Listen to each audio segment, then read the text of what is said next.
नमस्कार दोस्तों, मैं अखिलेश सिग्मा क्वांट के यूट्यूब चैनल पर आपका स्वागत करता हूं। चैनल के माध्यम से हम उन सभी एसएससी एस्पिरेंट्स बच्चों के लिए विशेष कक्षाएं उपलब्ध कराने वाले हैं जो कि उनके सिलेक्शन के लिए बहुत ही कारगर होंगी।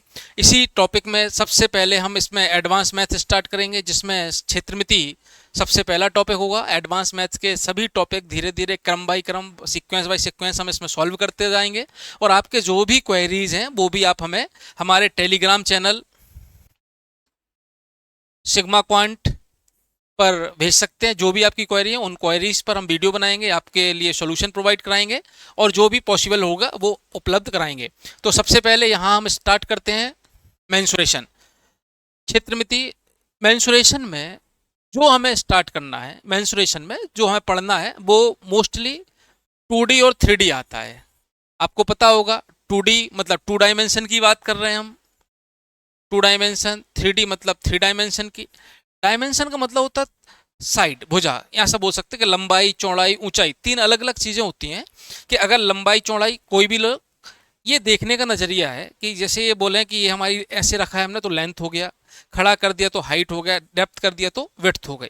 तो तीन चीज होंगी जिसमें लंबाई, चौड़ाई और ऊंचाई विशेष तौर पर हम बात करेंगे। या फिर ऐसा बोले कि आप कॉपी के पेज पर यानी सिंगल सरफेस पर, एक सतह पर जो भी पेन से आकृति ड्रॉ कर रहे हैं वो हमारी 2D कहलाती है।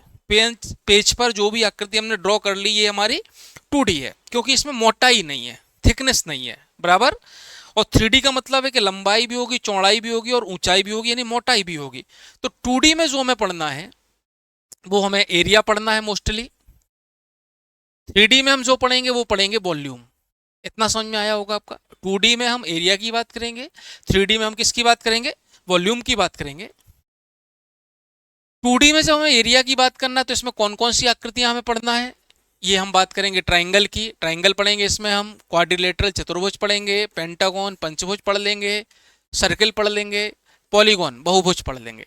ये सारे टॉपिक्स जो हैं, टाइप्स जो हैं, ये हमें पढ़ना है किसमें, 2D शेप्स के अंतर्गत पढ़ना है।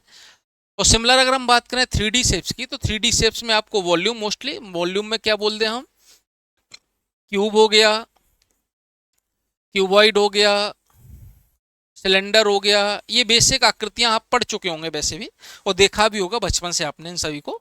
और कौन हो गया, इसके अलावा बेसिक है आपका प्रिज्म, पिरामिड। ये सभी आकृतियां हम इसमें पढ़ने वाले हैं, जिनके हमें वॉल्यूम निकालना है, टोटल सरफेस एरिया निकालना है, सरफेस एरिया निकालना है। ये आगे पढ़ेंगे क्रम बाई क्रम। तो 2D में हमें पढ़ना है एरिया और 3D में मोस्टली हमें पढ़ना है वॉल्यूम। तो यहाँ पर सबसे पहले अब स्टार्ट करते हैं 2D से। 2D में सबसे पहले हमको पढ़ना है पॉलीगॉन। पॉलीगॉन जैसा कि आपको दिख रहा है बहुभुज। तो सबसे पहला सवाल कि पॉलीगॉन क्या कहलाते हैं, पॉलीगॉन क्या कहलाते हैं, ये सबसे पहला सवाल है हमारा, ठीक है ना। तो पॉलीगॉन का मतलब है बहुभुज, ऐसी आकृतियां जिसमें बहुत सी भुजाएं हों, बहुत सी साइड्स हों, वो हमारे क्या कहलाएंगे, पॉलीगॉन कहलाएंगे। पॉलीगॉन मतलब बहुत सी भुजाएं होंगी। अब क्वेश्चन है कि पॉलीगॉन में क्या सर्किल आता है। तो सर्किल हमारा पॉलीगॉन में नहीं होता। ऐसी आकृतियां जिनमें केवल साइड हो, भुजाएं हो, ठीक है, ऐसी आकृतियां जिनमें केवल क्या हो, साइड्स होंगी, भुजाएं होंगी, वो हमारा पॉलीगॉन कहलाएगा। साइड्स, साइड्स का मतलब होता है एक स्ट्रेट लाइन, एक सीधी रेखा। तो सीधी रेखाओं से बनी आकृतियां ही पॉलीगॉन कहलाएंगी। और ये आकृतियां कैसी होना चाहिए, बंद होना चाहिए। तो ट्राइंगल भी हो सकता है, क्वाड्रिलेटरल भी हो सकता है और आपका पेंटागन भी हो सकता है। लेकिन जब सर्किल की हम बात करें तो सर्किल एक सीधी लाइन से नहीं बना, ये एक कर्व्ड लाइन से, घुमावदार रेखा से बना हुआ। तो घुमावदार रेखा कभी भी पॉलीगॉन के अंदर नहीं आती। तो समझ में आया। पॉलीगॉन में केवल क्या लिखेंगे हम, सर्किल नहीं आता है, सीधी रेखा से बनी आकृतियां ही क्या कहलाती हैं, पॉलीगॉन कहलाती हैं। आगे देखते हैं पॉलीगॉन में जो होता है वो क्या क्या है हमारा। पॉलीगॉन में साइड्स, साइड्स अब भी बताया आपको कि एक सीधी रेखा को हम क्या बोलते हैं, साइड्स बोलते हैं। वर्टेक्स, शीर्ष, शीर्ष क्या कहलाएंगे, जितनी भी साइड होंगी, ये साइड्स के जो इंटरसेक्टिंग पॉइंट होंगे, कटान बिंदु होंगे या पॉइंट होंगे, इनको हम बोलते हैं कॉर्नर, वर्टेक्स। इनको क्या बोलेंगे हम, वर्टेक्स बोलेंगे। अब सबसे मेन आपका आता है डायगोनल, विकर्ण क्या कहलाते हैं। सबसे पहले क्या है हमारा डायगोनल, डायगोनल का मतलब विकर्ण क्या कहलाएंगे। तो डायगोनल की बात करें तो आपने बचपन से पढ़ा होगा कि विपरीत पॉइंट्स को, अपोजिट साइड्स पॉइंट्स को मिलाने पर बनने वाले रेखाखंड डायगोनल कहलाते हैं। इसके अलावा जैसे ये ट्राइंगल है हमारा, 3 पॉइंट है ए बी सी, ये क्वाड्रिलेटरल है, 4 पॉइंट है ए बी सी डी, ठीक। ये हमारा पेंटागन है, A B C D E, और एक हेक्सागन भी बना लिया हमने। अगर इन सभी में हमें पूछें कि डायगोनल्स की संख्या क्या है, भुजाएं तो आपको दिख रही हैं, जितनी सीधी रेखा कहलाएंगी उतनी हमारी साइड्स होंगी। 5 भुजाएं हैं, 6 भुजाएं हैं, 4 हैं और 3 है। डायगोनल की अगर हम बात करें तो डायगोनल क्या कहलाएगा हमारा, पड़ोसी पॉइंट्स को छोड़कर, पड़ोसी पॉइंट्स को छोड़कर अन्य सभी पॉइंट्स को मिलाने पर बनने वाले लाइन सेगमेंट रेखाखंड हमारे क्या कहलाएंगे, डायगोनल, विकर्ण कहलाएंगे। जैसे ए का पड़ोसी है बी और सी, इसके अलावा इसमें कोई पॉइंट नहीं है, तो साइड यहां पर भले ही 3 हो लेकिन डायगोनल यहां पर 0 है। ए का पड़ोसी मतलब ए से जुड़े हुए पॉइंट बी और डी हैं, तो बी और डी को छोड़कर बचा हुआ सी एक डायगोनल बना दिया। बी का पड़ोसी है ए और सी, दूसरा डायगोनल हो गया। यहां पर साइड्स हमारी 4 हैं लेकिन डायगोनल क्या कहलाएंगे, 2 कहलाएंगे। साइड्स 4 हो गए, डायगोनल क्या हो गए, 2 हो गए। यहां पर बात करें साइड 5 हो गई और डायगोनल ए को हम बी और ई को छोड़कर सी और डी से मिलाना है, 2 हो गए। ए और सी को छोड़कर डी और ई से मिलाना है, 4 हो गए। सी को बी और डी से नहीं मिलाएंगे, ये पड़ोसी पॉइंट है, इसके अलावा ए से मिला हुआ ई से मिला दिया, तो यहाँ डायगोनल कितने हो गए, 5 हो गए। नंबर ऑफ साइड्स भी 5 है, नंबर ऑफ डायगोनल्स भी इसमें 5 है। यहाँ की बात करें ए का पड़ोसी कौन हो गया, बी और एफ हो गए। इन दोनों को छोड़कर इन तीनों पॉइंट से अगर मिलाएं हम 1 2 3, तो ये 3 डायगोनल बन गए। बी का पड़ोसी ए और सी, ये 6 डायगोनल हो गए बराबर। सी को डी और बी के अलावा 1 2 3 8 हो गए, डी से एक और मिलाया 9 हो गए। तो यहाँ पर नंबर ऑफ साइड्स हमारी 6 हैं और डायगोनल कितने हो गए, 9 हो गए। तो नंबर ऑफ डायगोनल्स कैसे निकालना, ये अलग अलग तरीका हो सकता है हमारा, लेकिन बेसिक तरीका यही है कि सबसे पहले हमें किसी भी पॉइंट के पड़ोसी पॉइंट्स को फाइंड करना है। उन पॉइंट्स को छोड़कर अन्य सभी जितने पॉइंट्स हैं इनको मिलाने पर जो भी हमारे लाइन सेगमेंट रेखाखंड बनेंगे ये सभी हमारे क्या कहलाएंगे, डायगोनल कहलाएंगे। समझ में आया होगा आपको। तो डायगोनल का डायरेक्ट फॉर्मूला भी हम लिख सकते हैं एन एन माइनस 3/2। ये डायगोनल का डायरेक्ट फॉर्मूला है, या फिर जो हमने ड्रॉ करा था उससे भी आप इसको पता कर सकते हो। तो यहाँ पर एक क्वेश्चन और आता है नंबर ऑफ डायगोनल्स के बेस पे कि यदि डायगोनल्स डी और नंबर ऑफ साइड्स एस हो, भुजाएं एस हो, डायगोनल डी हो, तो निम्न में से क्या सही है, डी बड़ा है greater than S, D less than S, D equal S, depends on shape. तो ये क्वेश्चन का आंसर क्या आ जाएगा हमारा, आकृति पर निर्भर करता है। क्यों, क्योंकि अभी आपने पीछे देखा है कि ट्राइंगल में 3 भुजाएं थी, 3 भुजाएं थी तो वहां पर डायगोनल 0 था, यानी भुजाएं ज्यादा थी, डायगोनल थे ही नहीं। क्वाड्रिलेटरल 4 भुजाएं थी, डायगोनल हमारे 2 थे। भुजाएं ज्यादा थी, डायगोनल कम थे। भुजा के बराबर डायगोनल की संख्या आ गई और भुजाओं की संख्या से ज्यादा डायगोनल आ गए।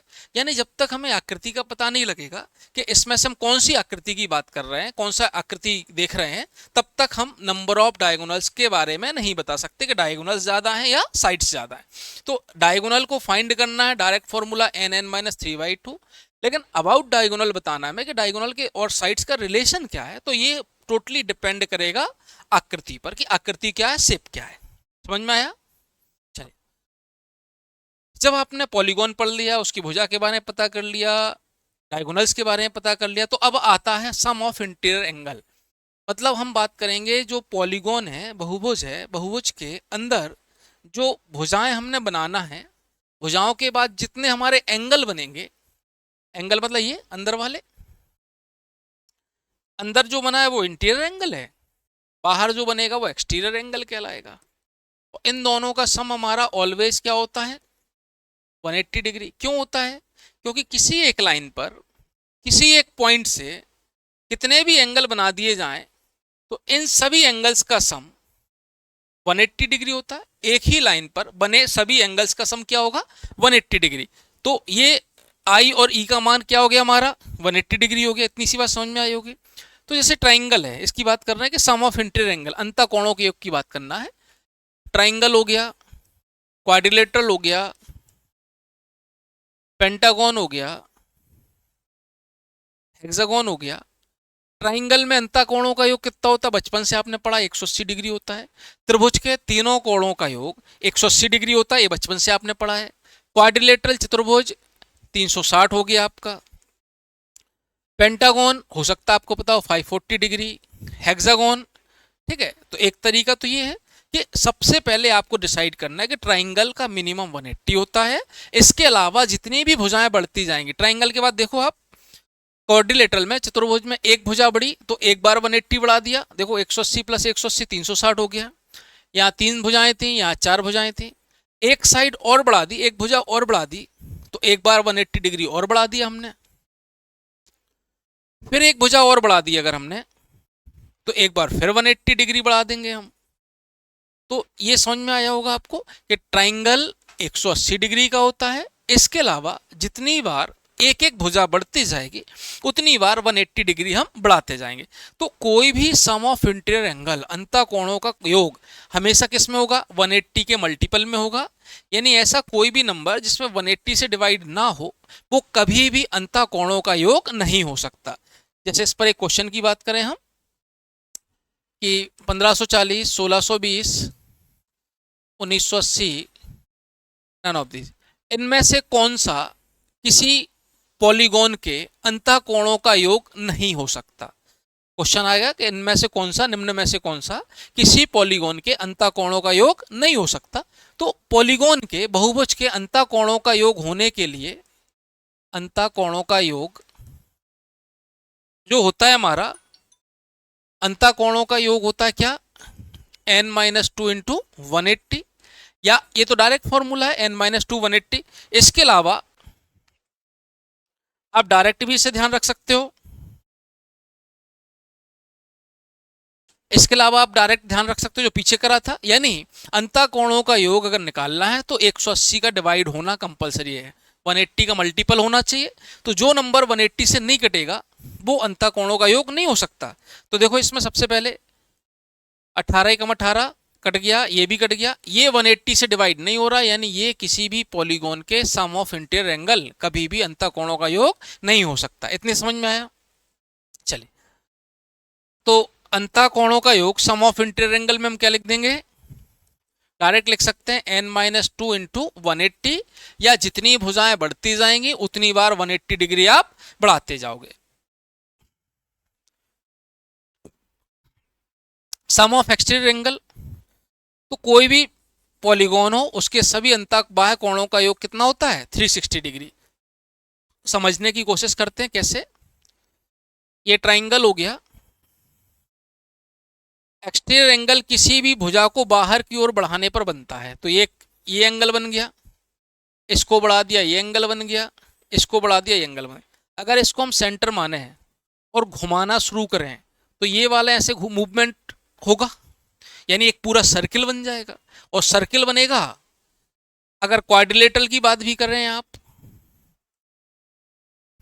तो यहां भी बात करें, ये बन हमने साइड्स को एक्सटेंड कर लिया, बढ़ा लिया, फिर यहाँ पॉइंट रखें, अगर हम इसको चारों ओर घुमाएं तो क्या फिर से एक सर्किल क्रिएट होगा। ये सभी पॉइंट, ये वाले पॉइंट, चारों पॉइंट एक पॉइंट पर आ गए यहाँ पर, और एक सर्किल क्रिएट अगर कर रहे हैं तो एक सर्किल हमेशा 360 डिग्री का होता है।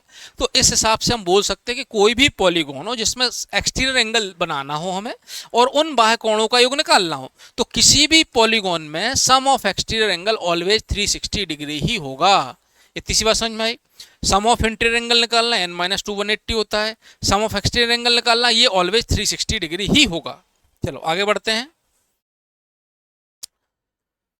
टाइप्स ऑफ पॉलीगॉन, बहुभुज के प्रकार की अगर मैं बात करना है कि कितने टाइप के पॉलीगॉन होते हैं, ठीक है ना। तो टाइप्स ऑफ पॉलीगॉन में दो टाइप के पॉलीगॉन है हमारे। बहुभुज दो प्रकार के होते हैं, कौन कौन से, एक तो कॉनकेव पॉलीगॉन और एक होता है कॉन्वेक्स। कॉन्वेक्स का मतलब हो गया, कॉनकेव का मतलब हो गया अवतल बहुभुज। आपको अवतल लेंस उत्तल लेंस की याद आ गई होगी। और उत्तल बहुभुज। कॉनकेव और कॉन्वेक्स, अवतल बहुभुज और उत्तल बहुभुज। समझ में आया? तो यहाँ जो कॉनकेव और कॉन्वेक्स पॉलीगॉन है ये कैसे बनते हैं, इनकी बात करें अगर हम, कॉन्वेक्स का मतलब क्या हो गया बेटा, उत्तल बहुभुज है ना। तो यहां हम लिखेंगे कि सभी जो एंगल हैं 180 डिग्री 180 डिग्री से कम होते हैं। कॉन्वेक्स पॉलीगॉन में, उत्तल बहुभुज में जितने भी एंगल बनेंगे पॉलीगॉन के, वो सब के सब 180 डिग्री से कम करें। एक एंगल की बात कर रहे हैं कि जो एक एंगल बन रहा है वो अधिकतम 180 से छोटा ही बन सकता है, इससे बड़ा कभी भी नहीं बन सकता। कॉनकेव की बात करें, एटलीस्ट वन एंगल, कम से कम एक कोण 180 डिग्री से ज्यादा होता है।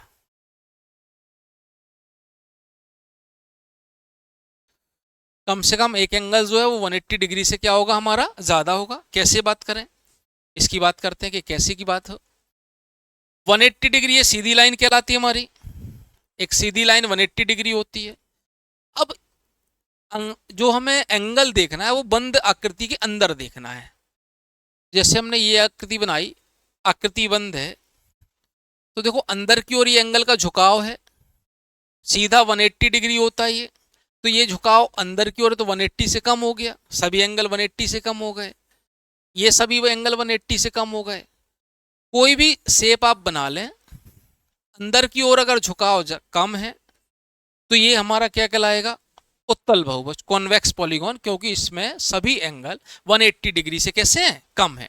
इसके बाद अगर हम बात करें कॉनकेव पॉलीगॉन की, तो कॉनकेव पॉलीगॉन का मतलब क्या हो गया कि ऐसे सभी एंगल, ठीक है, जो 180, जिसका एक एंगल 180 डिग्री से ज्यादा हो। तो देखो ये क्वाड्रिलेटरल है, चतुर्भुज है, आपको देखने में समझ में आया होगा, 1 2 3 4 भुजाएं हैं। लेकिन अंदर का एंगल जो है, तो बताओ क्या अंदर का एंगल ज्यादा झुकाव के साथ है, बाहर की ओर झुक रहा है, बाहर की ओर झुक रहा है, तो क्या ये 180 से ज्यादा डिग्री एंगल दिख रहा है। तो 180 डिग्री से ज्यादा एंगल रखने वाला कोई भी पॉलीगॉन कॉनकेव पॉलीगॉन कहलाता है। एटलीस्ट वन का मतलब था कि हम एक से ज्यादा 180 डिग्री बना सकते हैं। देखो ये दूसरा पॉलीगॉन, इसमें एक एंगल ये 180 डिग्री से ज्यादा हो गया, एक एंगल 180 डिग्री से ज्यादा ये हो गया। ये तीसरा हमारा पॉलीगॉन,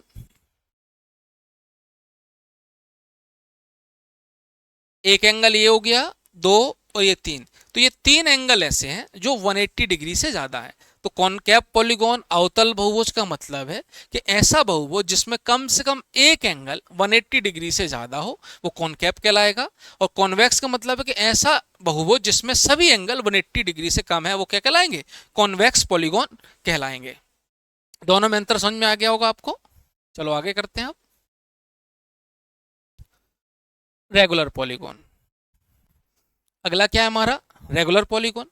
तो रेगुलर पॉलीगॉन का मतलब क्या हो गया, समबाहुभुज।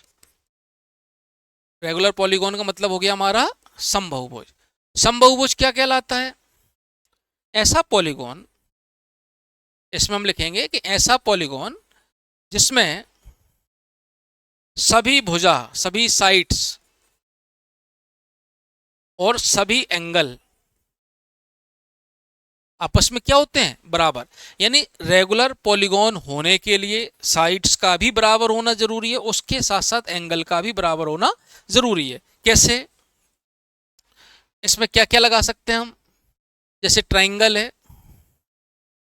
ये ट्राइंगल तीनों भुजाएं बराबर हैं तो तीनों एंगल भी बराबर होंगे, यानी इसको हम बोलते हैं इक्विलेटरल ट्राइंगल, समबाहु त्रिभुज। समबाहु त्रिभुज हमारा किसका उदाहरण हो गया, रेगुलर पॉलीगॉन का। स्क्वायर की बात करें, चारों भुजाएं बराबर हैं, चारों एंगल बराबर हैं, यानी साइड्स का बराबर होना भी जरूरी है और एंगल बराबर होना भी जरूरी है। जब दोनों चीजें बराबर होंगी तभी हम बोलेंगे कि ये हमारा क्या है, रेगुलर पॉलीगॉन है, स्क्वायर। ये समझ में आया, रेगुलर पॉलीगॉन जिसमें सभी भुजाएं और सभी एंगल आपस में कैसे होंगे, बराबर होंगे। इसके जो एरिया का फॉर्मूला है, रेगुलर पॉलीगॉन में जब हम एरिया निकालना है तो एरिया का मतलब होता है Na²/4 cot 180/n। ये कभी कभी डायरेक्ट एग्जाम में भी पूछता है फॉर्मूला इसका, कि किसी समबाहुभुज का एरिया अगर निकालना है तो ये भी लगा सकते हैं हम, ठीक है, या डायरेक्ट जो फॉर्मूला बनेगा वो भी लगा सकते हैं। Na²/4 cot 180/n, जिसमें n क्या है, भुजाओं की संख्या। n क्या हो गई हमारी, भुजाओं की संख्या। a क्या हो गया, भुजा की लंबाई, भुजा की लेंथ। ठीक, कैसे, एक चेक कर लेते हैं हम इसको।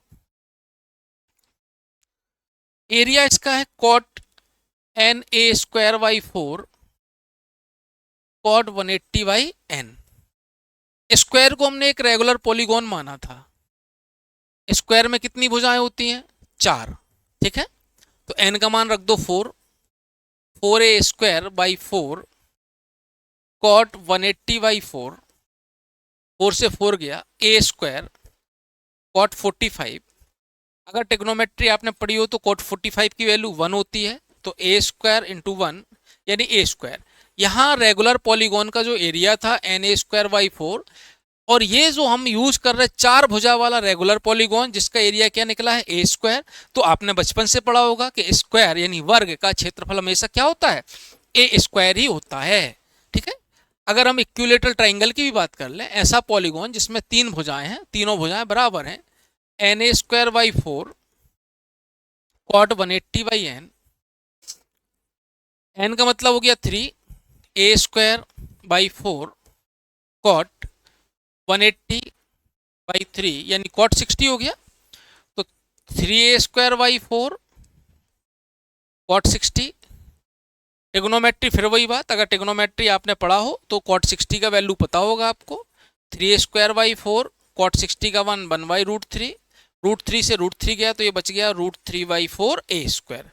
तो आपको पता ही होगा कि इक्विलेटरल ट्राइंगल समबाहु त्रिभुज का क्षेत्रफल क्या होता है, √3/4 a² होता है, जो कि हमारा रेगुलर पॉलीगॉन है, 3 भुजाओं वाला रेगुलर पॉलीगॉन है। तो ऐसा पॉलीगॉन जिसकी सभी भुजाएं और सभी एंगल आपस में बराबर हैं, ये हमारा कहलाएगा रेगुलर पॉलीगॉन। इतनी सी बात समझ में आई होगी आपको। चलिए आगे देखते हैं। इसमें रेगुलर पॉलीगॉन में अब एक एंगल की बात करेंगे हम, ठीक है। कोई भी रेगुलर पॉलीगॉन है, हमने उसका एरिया तो निकाल लिया, एरिया निकालने के बाद उसका एक एंगल क्या होगा, ये भी अगर हम बात करें तो जितनी भी भुजाएं होंगी, जितनी भी साइड्स होंगी, रेगुलर पॉलीगॉन की बात करें हम, कोई भी हमने ट्राइंगल बनाया, 3 एंगल हैं, 3 भुजाएं हैं, सही है ना। तो एक इंटीरियर एंगल अगर हमें निकालना है, एक अंतःकोण निकालना है इसका, एक इंटीरियर एंगल अंतःकोण आई मान लें, तो टोटल जो है पॉलीगॉन के अंदर जो एंगल बने उनका योग क्या होगा, जो इक्वली डिवाइड हो जाएगा हर एक एंगल में। तो n-2 180 ये इसका सम हो गया टोटल, कि जो भी आपने पॉलीगॉन यूज करना है n का मान हम वो रख देंगे, तो यहां निकलेगा सभी अंतःकोणों का योग, और इसमें हम डिवाइड बाई n कर देंगे। n का मतलब है जितनी भुजाएं बनेंगी उतने एंगल बनेंगे, यानी n को आप साइड भी मान सकते हो, n को आप एंगल भी मान सकते हो। तो एक इंटीरियर एंगल निकल गया। एक एक्सटीरियर एंगल अगर निकालना है, बाह्य कोण निकालना है, तो सभी बाह्य कोणों का योग होता है 360 डिग्री, n से डिवाइड कर देंगे, या फिर n इधर ले आए, 360/e, ये रिलेशन है भुजा और बाह्य कोण में। और अगर हम बात करें, आपने अभी पढ़ा है I + E = 180 डिग्री, I बराबर क्या हो जाएगा, या E बराबर क्या होगा, 180 - I, यानी E को हम 180 - I से भी रिप्लेस कर सकते हैं। तो n का मान हो जाएगा 360/180 - I। इतना आपको उम्मीद है समझ में आया होगा। तो आज जो हमने पढ़ा है वो पढ़ा है regular polygon. Regular polygon, polygon में डायगोनल क्या होते हैं, साइड्स क्या होती हैं, उनके अंतःकोणों का योग क्या होता है, ये सारी चीजें हम पढ़ चुके हैं। और अगली क्लास में जो हम स्टार्ट करेंगे, इसके को बेसिक क्वेश्चंस करेंगे, बेसिक टू हाई सभी क्वेश्चंस करेंगे, ठीक है। तो ये सभी क्वेश्चंस आपको पढ़ने के लिए, इनका सॉल्यूशन देखने के लिए, जो भी आपका एसएससी की क्वेरी है, उन सभी के लिए आप हमारा sigma quant YouTube channel subscribe कर सकते हैं, और sigma quant Telegram channel join करें, जिसमें सभी आपके अपडेट्स आपको मिलते रहेंगे। धन्यवाद।